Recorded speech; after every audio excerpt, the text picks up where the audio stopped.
American people.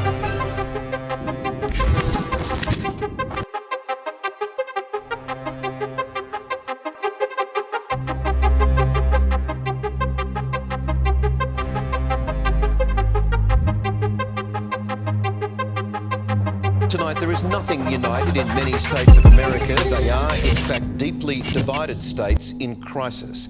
Sweeping riots have now spread beyond the flashpoint in Minneapolis. Protesters forced the White House. Silence is violence, the quest for totalitarian democracy. When a movement says silence is violence, it is no longer democratic, but a totalitarian movement that opposes the very essence of choice, the right to be apolitical.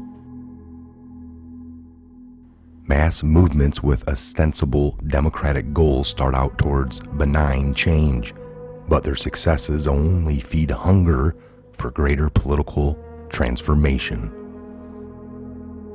Left to the streets, that hunger is attracted to the extremes, as the extremists are attracted to it. When the mayor of Minneapolis, Jacob Frey, who was passionately sided with the opponents of police brutality, is heckled out of a demonstration because he refuses to commit to the mob's demand to defund the police, that is shoving someone into the theater of absurd. In the world of realpolitik, you build coalitions where you can find them. In street theater, you ignore political reality to shove an important ally away. The demonstrations over the horrific death of George Floyd at the hands of a police officer have descended into the absurd. Peaceful demonstrations during the day have been amplified by dysfunctional violence at night. How is the quest for racial justice helped by looting a department store or burning out a black-owned restaurant already teetering on the verge of collapse, having been closed by the pandemic? At some point, the rioters and looters will go home, leaving in their wake the burned-out rubble belonging to their fellow man, their neighbor, the people that live in their community. A lot of these black businesses will never reopen because the future insurance premiums will be way too high. Already, there are lots of complaints coming out of the Chicago South Side that have created issues with the vandalized grocery stores that can no longer operate. Among the most important functions of breaking the barriers of de jure discrimination was the creation of the valuable black middle class. The proponents of civil rights legislation knew that social stability required the integration of the African American community into the America's socio-economic mainstream. Now caught between the pandemic and the senseless violence and looting, some of that integration will be undone. The hard-fought victories of the 1960s that led to the growing black middle class are going up in flames. Who benefits? Certainly not those who are peacefully assembling for equality under the law, not the black communities. In this orgy of violence, the only possible beneficiaries are those who seek to destabilize society and bring down the social order around them. The vulgar Marxists still see revolution as coming from a greater immigration of people on the bottom. Create economic misery and hardship, and the people will revolt, is their belief. Uproot the struggling black communities, and you have more alienated fodder for the streets. The struggle is no longer about George Floyd, but about the destruction of our society.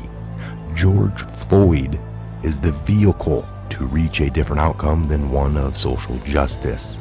Nothing less than a societal transformation, a totalitarian utopia where silence is violence, and a world where everyone is told what not to be silent about.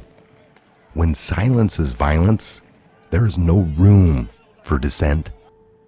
William Jacobson, a law professor at Cornell University, learned that Jacobson's blog, Legal Insurrection, is critical of Black Lives Matter, not the concept, but the organization itself. Jacobson also dissects the false narrative about the shooting of Michael Brown that gave goals of the Black Lives Matter. Petitions have been circulated to get Jacobson fired because some people do not like the opinions he posts on his blog. In a world where violence is silence, how do you say, "I do not want to sign that petition"? Few would manifest such courage. So Jacobson, like many who do not buy into the views of BLM, are being accused of having a different opinion, and their determination is being thought.